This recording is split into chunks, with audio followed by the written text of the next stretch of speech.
In the spring of 1953, the Atomic Energy Commission and the Department of Defense conducted 11 nuclear weapon tests in Nevada under the code name Upshot Knothole.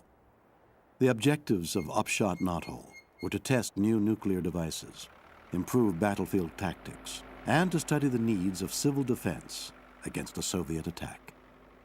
The first of the events, codenamed Encore, was a 27 kiloton nuclear device airdropped and detonated at about 2,800 feet above a large blast line. The second Department of Defense burst, called Grable, was detonated at the same general area, and it was delivered by the Army's new artillery cannon. A 280 millimeter projectile was fired and detonated over about the same blast area with a yield of about 15 kilotons at an altitude of about 500 feet.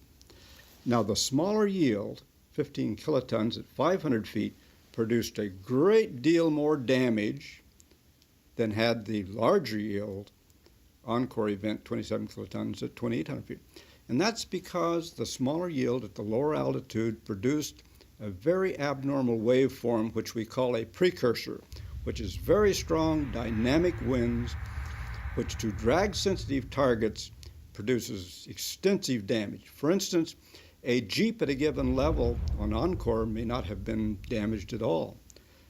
But on Grable, with a precursor loading, that Jeep would be completely torn to pieces and thrown down the blast line distances like 500 feet.